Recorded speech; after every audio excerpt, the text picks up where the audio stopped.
हम इसके पहले वाले भाग में बात कर रहे थे, जो मौर्य साम्राज्य के जो सबसे प्रतापी और महान शासक हुए थे अशोक महान, उनके द्वारा जो एक युद्ध किया गया था उड़ीसा के जो तटवर्ती क्षेत्रों में, जिसको कलिंग के नाम से जाना जाता है। और कलिंग का युद्ध सम्राट अशोक और मौर्य साम्राज्य में जो सबसे महत्वपूर्ण युद्धों में से एक था।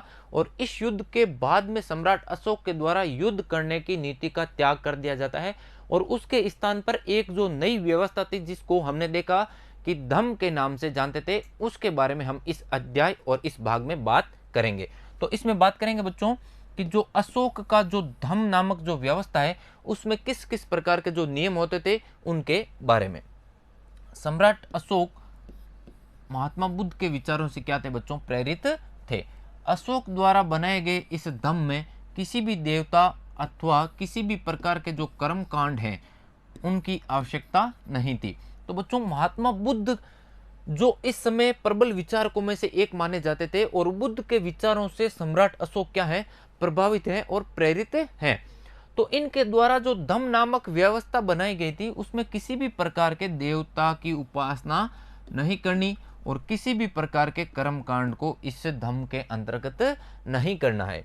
सम्राट अशोक का मानना था कि यह उनका कर्तव्य है कि अपनी प्रजा को वो क्या दे, धम्म के माध्यम से सही निर्देश अपनी प्रजा के सामने रखे। अशोक ने अपने साम्राज्य में उत्पन्न होने वाली विभिन्न समस्याओं, जैसे बच्चों ये समस्याएं क्या थी कि विभिन्न धर्मों के लोग रहते हैं और उनमें कई बार क्या होता है, आपसी टकराव हो जाता है। जानवरों की बलि चढ़ाई जाना, दासों और नौकरों के साथ में क्रूर व्यवहार किया जाना। जो दास और नौकर वर्ग होते थे, इनके साथ में अत्यधिक क्रूर व्यवहार किया जाता था। विभिन्न प्रकार के बच्चों पारिवारिक और सामाजिक झगड़े, ये विभिन्न प्रकार की जो समस्याएं हैं वो उस समय देखी जा सकती है। और इनके निदान के लिए अशोक ने धम्म महामात्य नामक अधिकारियों की नियुक्ति की। अर्थात धम्म महामात्य क्या है बच्चों, एक पद है और इसके ऊपर विभिन्न व्यक्तियों की नियुक्ति की जाती है। ये धम्म महामात्य जगह जगह जाकर क्या करेंगे, धम्म की शिक्षा का प्रचार प्रसार करेंगे और उन लोगों तक इन शिक्षाओं को पहुंचाएंगे। इनका कार्य होता था धम्म महामात्यों का। अशोक ने इसके अतिरिक्त कई संदेशों को क्या किया बच्चों, विभिन्न स्थानों पर अभिलेखों के माध्यम से उत्कीर्णित करवाया। और जो ये धम्म महामात्य नामक अधिकारियों की नियुक्ति की है, इनको निर्देशित किया कि इन संदेशों को आप उन लोगों तक पढ़कर पहुंचाएं जो लोग पढ़ने और लिखने में क्या है, सक्षम नहीं है। धम्म के प्रचार प्रसार के लिए अशोक ने अपने साम्राज्य से बाहर भी हम देखें बच्चों कि अशोक धम्म का प्रचार प्रसार करवा रहे हैं, दूत भेजकर सीरिया में, मिस्र में, ग्रीस में और श्रीलंका में। यहाँ पर विभिन्न दूतों को भेजा जाता है और उनको कहा जाता है, निर्देशित किया जाता है कि ये जो धम्म नामक व्यवस्था है, इसका प्रचार प्रसार आप अपने साम्राज्य के बाहर भी करें। सम्राट अशोक ने इसके अतिरिक्त बच्चों जन कल्याण के लिए सड़कें बनवाई, कुएं खुदवाए, विश्राम गृह बनवाए। और बात करें कि इन्होंने मनुष्य और यहाँ तक कि जानवरों के लिए भी चिकित्सा सुविधा की व्यवस्था की। इन सभी जानकारियां का जो स्रोत है वो है बच्चों अशोक के जो अभिलेख हैं। वो इन अभिलेखों के माध्यम से हमें विभिन्न प्रकार की ये जो जानकारियां हैं वो प्राप्त हो रही है। अपनी प्रजा के लिए अशोक का संदेश है कि बच्चों, लोग विभिन्न अवसरों पर अनुष्ठान करते हैं, जब वे बीमार होते हैं या फिर उनके बच्चों का विवाह होता है, बच्चों के जन्म पर यात्राएं, तरह तरह के ये जो अनुष्ठान विभिन्न प्रकार के लोगों के द्वारा भिन्न भिन्न समय पर किए जाते हैं, ये कर्म कांड अशोक की दृष्टि में किसी भी काम के नहीं है, पूर्णतः व्यर्थ कर्म कांड हैं। इसके बदले क्या करना चाहिए कि लोग दूसरी रीतियों को माने तो वे क्या होगी, ज़्यादा फलदायी होगी।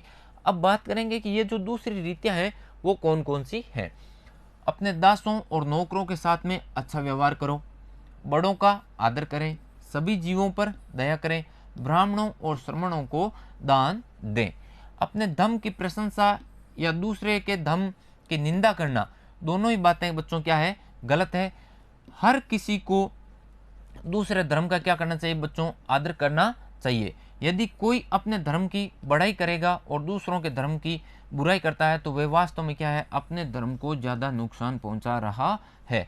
यहाँ पर अशोक बता रहे हैं कि बच्चों, हमें किसी भी प्रकार का जो दूसरे व्यक्ति का धर्म है उसकी बुराई नहीं करनी चाहिए और व्यर्थ में अपने धर्म की प्रशंसा भी नहीं करनी चाहिए, जबकि करना यह चाहिए कि अपने धर्म को मानते हुए दूसरे के धर्म का भी क्या करना चाहिए, आदर करना चाहिए। इसलिए हर किसी को दूसरे के धर्म के प्रमुख जो विश्वास हैं उनको समझने की कोशिश करते हुए उनका आदर भी करना चाहिए। तो इस प्रकार की जो शिक्षाएं हैं, इन शिक्षाओं का संकलन धम्म नामक जो व्यवस्था है उसके अंतर्गत सम्राट अशोक ने किया।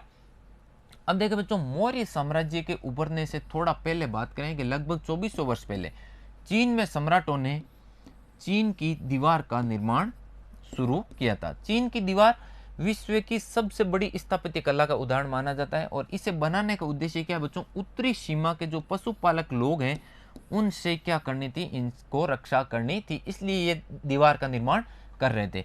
अगले 2000 वर्षों तक इस दीवार का निर्माण कार्य चलता रहा, क्योंकि इस समय साम्राज्य की सीमाएं बदलती रहती थी, इसीलिए इसका निर्माण लंबे समय तक चला। और यह दीवार बच्चों, इसकी लंबाई की बात करें तो 6400 किलोमीटर अर्थात 6400 किलोमीटर लंबी ये जो दीवार है इसका नाम है चीन की दीवार, तथा पत्थर और ईंटों से ये बनी है। इसकी ऊपरी सतह क्या है, सड़क जैसी चौड़ी है। इसकी ऊपरी सतह अत्यधिक चौड़ी है और सड़क के जैसी है। इस दीवार को बनाने के लिए हजारों लोगों को काम करना पड़ा था। हर 100-200 मीटर पर छोटे छोटे बुर्ज बने गए हैं और इन बुर्जों का कार्य होता था कि इस दीवार और इसके आसपास का जो क्षेत्र है उसमें किसी भी प्रकार की घटना नहीं हो जिससे इस साम्राज्य को क्या हो, नुकसान हो।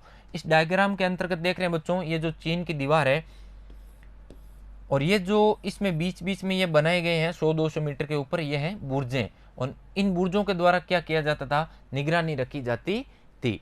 तो बच्चों, ये था अपना मौर्य साम्राज्य जिसकी स्थापना चंद्रगुप्त मौर्य कर रहे हैं चाणक्य के सहयोग से, और इसके जो सबसे प्रतापी शासक हैं वो है सम्राट अशोक। इनके साम्राज्य कलिंग युद्ध और कलिंग युद्ध के बाद में परिणाम स्वरूप जो धम्म व्यवस्था उत्पन्न हुई, उन सभी के बारे में हमने डिटेल से अध्ययन किया। इसके अगले भाग में बच्चों हम बात करेंगे इस अध्याय से संबंधित जो महत्वपूर्ण पाठ्य पुस्तक के जो अभ्यास प्रश्न और उत्तर बन सकते हैं उनके बारे में। तब तक के लिए धन्यवाद।